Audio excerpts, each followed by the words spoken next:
আপনারা সেই অনুষ্ঠানে সবাই দূর দূরান্ত থেকে সবাই মেলা দেখে আজ এখানে বসেছেন কীর্তন আস্বাদন করার জন্য।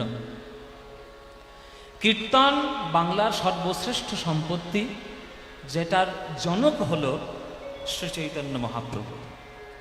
সেই শ্রী চৈতন্য মহাপ্রভুর ৪৮ বছরের জীবনে বেশিরভাগ অংশটি কেটেছে তার জগন্নাথ ক্ষেত্রে পুরীধামে।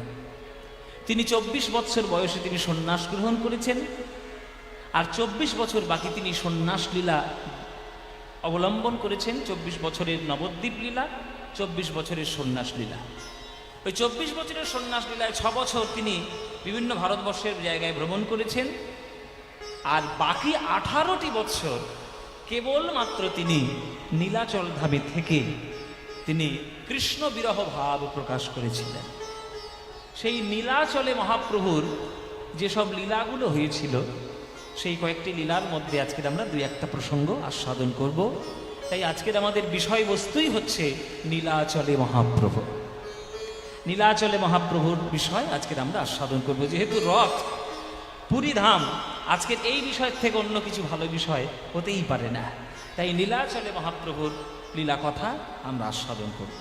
তাই আমরা লীলাটা শুরুই করে দিয়েছি, অন্য কোনো কথাই না গিয়ে।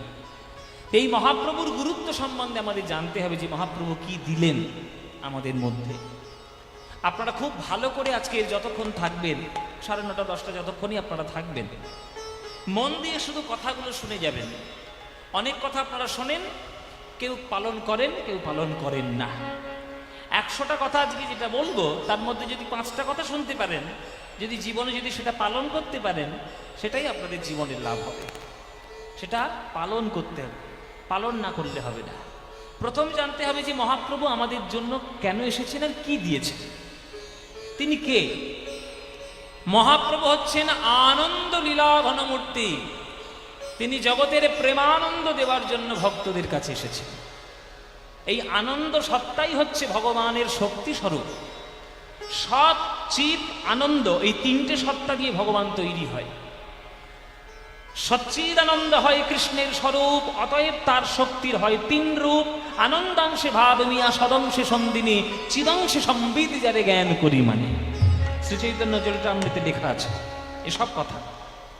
সৎ, চিৎ, আনন্দ, এই তিনটে সত্তা দিয়ে ভগবান তৈরি। তাহলে সৎ কাকে বলবেন? যেটা চিরকাল ছিল, এখনো আছে, চিরকাল থাকবে, সেটাই হচ্ছে সৎ। যেমন ঈশ্বরের নাম চিরকালই ছিল, এখনো আছে, চিরকালই থাকবে, এটা সৎ বস্তু। চিৎ কাকে বলবো? চৈতন্য শক্তি। যে চৈতন্য শক্তি পাওয়ার পর অন্য কোনো মায়ার অবচেতন শক্তি আপনাকে স্পর্শ করবে না, সেটা হচ্ছে পরম চৈতন্য শক্তি। ওই যে আপনাদের রামকৃষ্ণ ঠাকুর, এই হুগলি জেলার রামকৃষ্ণ ঠাকুর, সবাইকে আশীর্বাদ করে মাথায় হাত বুলিয়ে বলতেন না, কি আর বলবো তোদের বাবু, তোদের চৈতন্য হোক। এই যে চৈতন্য মানে কি? চৈতন্য মানে চেতনা, মানে খাচ্ছেন, যাচ্ছেন, ঘুমাচ্ছেন, হাসছেন, কাঁদছেন, এটাই কি চেতনা? না, এটা মায়ার অবচেতন। এই মায়ার অবচেতনকে কাটিয়ে যখন কৃষ্ণ প্রেমের চৈতন্যে আপনার মনটা উদ্বুদ্ধ হবে, সেটাই হচ্ছে প্রকৃত চৈতন্য। এত সোজা নয় এসব পাওয়া, এসব পাওয়া এত সোজা নয়। পেতে গেলে অনেক সাধ্য সাধনা করতে হয় চৈতন্য শক্তি। আবার পাওয়া যায় কখন? যখন কোনো সৎ মহাত্মা, পরম পুরুষ, মহাজন আশীর্বাদ করে আপনাকে সেই পথটা দেখিয়ে দেয়, তখন আপনার সহজলভ্য হয়। যেমন রামকৃষ্ণ ঠাকুর যার মাথায় হাত দেবে আর বলবে তোমার চৈতন্য হোক, তার চৈতন্য না হয়ে পারে? শুধু চৈতন্য লাভ করবেই, ঠাকুরের আশীর্বাদ। ঠাকুর তিনি আশীর্বাদ করে গেছেন, তাই চৈতন্য। এবার হচ্ছে আনন্দ। কোন আনন্দ? যে আনন্দ পাওয়ার পর, যে আনন্দ লাভ করার পর মায়ার নিরানন্দ কখনো জীবকে স্পর্শ করতে পারে না, তাকেই বলে ভগবানের পরমানন্দ শক্তি। এই সৎ, চিৎ, আনন্দ, তিনটে জিনিস দিয়ে ভগবান তৈরি হয়েছে। তাই আনন্দ লীলা ঘন বিগ্রহ তিনি, আনন্দ লীলাময় বিগ্রহায়। হেমাভ দিব্য ছবি সুন্দরায়, তাকে দেখতে কেমন? হেম আভ, হেম মানে কি? হেম মানে সোনা। সোনার থেকেও কোটি গুণে সমুজ্জ্বল আমার গৌরাঙ্গ মহাপ্রভু।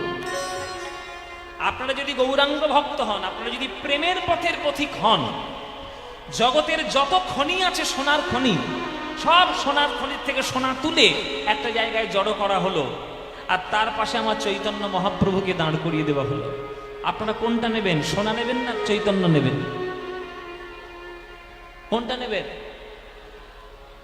কি শুনতেই পাচ্ছি না। গৌর নেবেন না সোনা নেবেন? গৌর নেবেন। সব কটা মিথ্যেবাদী, প্রত্যেকটা মিথ্যেবাদী। কত সোনা ছাড়া থাকতে পারো আমি দেখি না। এখানে পিসি চন্দ্রকে ডেকে যদি সোনা ঢেলে দিই, ওই বাংলাদেশে যেমন লুটপাট চলছে না, সেই ফলমূল একটা বাজার করেছে, ফলমূলের দোকান দিয়েছে, সেই সব ফলগুলো লুটপাট করে নিয়ে পালাচ্ছে। মানে দেখলে হাসি ছাড়ার কিচ্ছু লাগে না। তা আপনাদেরও তাই। আপনাদের হাজার হাজার লোকের মধ্যে হয়তো দু একজন থাকবে যে সোনা ছেড়ে দিয়ে গৌর ধরবে। কেননা আমরা সবাই হচ্ছে সাধারণ, আমরা সোনার দিকেই আমাদের বেশি মন থাকবে। কিন্তু প্রেম যারা ভালোবাসে তারা কখনো সোনা ছুঁয়ে দেখবে না, তারা প্রত্যেককে ওই গৌর সোনার চরণে নিজেকে মন প্রাণ সমর্পণ করে। ওই জন্যে তিনি হচ্ছেন হেমাভ দিব্য ছবি সুন্দরায়। তিনি হচ্ছেন হেমাভ, কোটি সোনার থেকেও তিনি সমুজ্জ্বল। হ্যাঁ, এটা হচ্ছে হেমাভ দিব্য ছবি সুন্দরায়। তস্মৈ মহাপ্রেম রসপ্রদায়। তিনি কি দিতে এসছেন? আমাদের মহাপ্রেম দিতে এসছেন। যে প্রেম গোলক ধামে ছিল সেই প্রেমটা হাতে পায়ে ধরে দিতে এসছেন। ও মায়েরা, গোলকের প্রেমধন ওইখান থেকে পেড়ে নিয়ে এসছে আমাদের জন্য। আমাদের হাতে ধরে পায়ে পড়ে প্রেম দিয়েছে। ওই জন্য আমরা গুরুত্ব বুঝি না। যে যেচে যেচে ভালোবাসা দেয় না, তার আমরা ভালোবাসাকে সম্মান দিতে চাই না। আর যে ভালোবাসাটা আপনাকে যেচে যেচে নিতে হয়, সেটার প্রতি আপনার মূল্য বেশি থাকে। ওই জন্যে চৈতন্য মহাপ্রভুকে সারা ভারতবর্ষের লোক বেশি সহ্য করতে পারত না। আরে বাঙালিরাই সহ্য করতে পারে না, তো বাইরের লোক কি সহ্য করবে? ওই জন্য চৈতন্য মহাপ্রভুকে আমরা যতটা ব্রাত্য রেখেছি, আমরা অন্য কাউকে কিন্তু অতটা ব্রাত্য রাখি। অথচ সেই চৈতন্য মহাপ্রভু আজকে সারা পৃথিবীকে হরে কৃষ্ণ বলতে শিখিয়েছে। হরে কৃষ্ণ বলতে শিখিয়েছে চৈতন্য মহাপ্রভু। আজকের এই ধনিয়াখালী বাস স্ট্যান্ডে আপনারাও বসে যেমন হরে কৃষ্ণ বলছেন। আজকে রথের দিন, খবরটা নিয়ে দেখুন, সব থেকে ধনী দেশ তার নাম হচ্ছে আমেরিকা, সব থেকে দামি শহর তার নাম হচ্ছে নিউ ইয়র্ক। সেই নিউ ইয়র্কের রাস্তা, আমি সে রাস্তা নিজে হেঁটে এসেছি।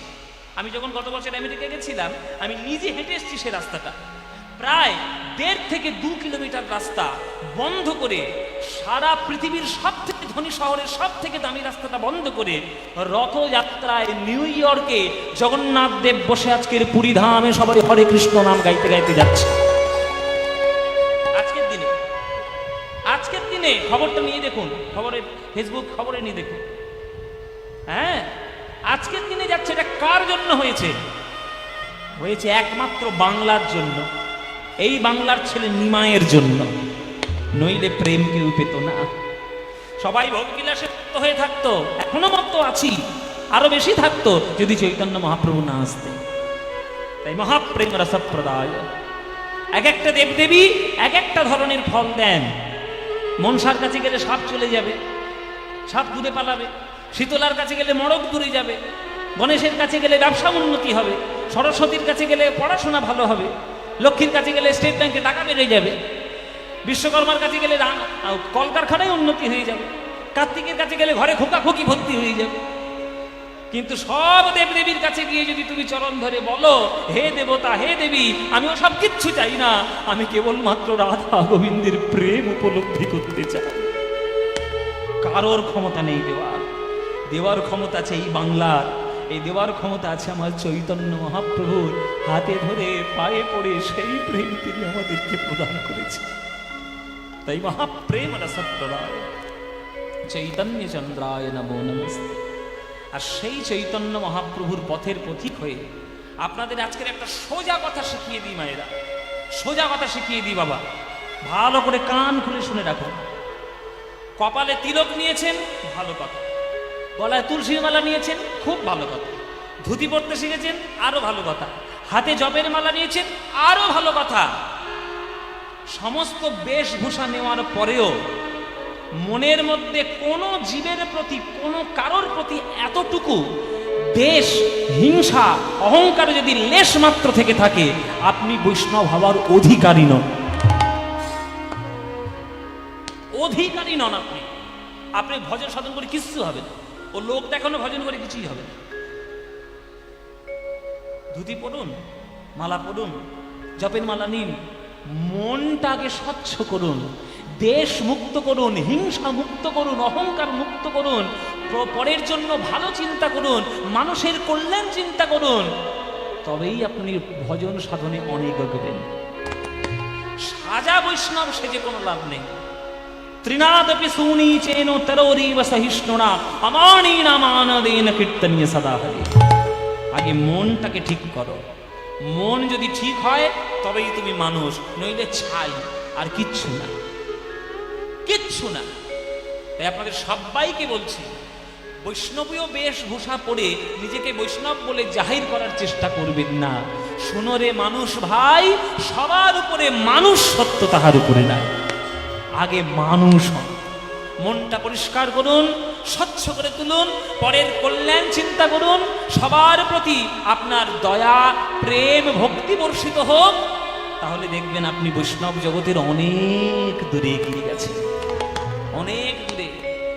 মায়েরা, রবীন্দ্রনাথ ঠাকুরের কোনো তিলকও ছিল না, কোনো ধুতিও ছিল না, কিন্তু তার মতো বৈরাগী বাংলায় আর কেউ আসবে না। জনক রাজা সিংহাসনে বসত, রাজ্য পরিচালনা করত, তার মতো বৈষ্ণব কেউ হতে পারবে না। যমরাজ তিনি জগতের পাপ পুণ্যের বিচার করে বেড়ান, লোককে শাস্তি দিয়ে বেড়ান, কিন্তু বৈষ্ণব প্রতিষ্ঠার ক্ষেত্রে তার মতো একজনও কেউ হবে না। এত সোজা নয় বৈষ্ণব হওয়ার কথা। সুতরাং সেই বৈষ্ণব জগতের পথের পথিক হয়ে আমার গৌরাঙ্গ মহাপ্রভু অগ্রসর করে নিয়ে গেছেন এই জগন্নাথ দেখতে দেখতে নীলমাধবের চরণে। হে নীলমাধব তুমি, সবাই একটা হাত জোড় করুন।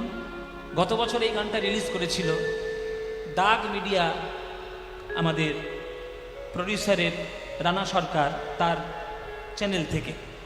যে চ্যানেল থেকে এবছর খুব একটা হিট সিনেমা এসছে বাচ্চাদেরকে নিয়ে, অঙ্ক কি কঠিন। আপনারা কি দেখেছেন না জানি না, অঙ্ক কি কঠিন। সেই সিনেমার প্রডিউসার তিনি গত বছর এই গানটা আমাকে দিয়ে করিয়েছিলেন। তার একটা সিনেমা আসছে আমাদের 2025, আমাদের উইন্টারে, আমাদের ডিসেম্বর আসে। সেই সিনেমাটার নাম হচ্ছে লহ গৌরাঙ্গের নাম রে। আপনাদেরকে আজকের বলে রাখি, লহ গৌরাঙ্গের নাম রে সিনেমাটা দেখতে যাবেন। কেন দেখতে যাবেন? সেখানে ছোট্ট আমার একটা কন্ট্রিবিউশন আছে, সেটা কি আছে সেটা বলবো না, ওইটা আমার জন্য দেখতে যাবেন। সিনেমাটি লহ গৌরাঙ্গের নাম রে সিনেমা।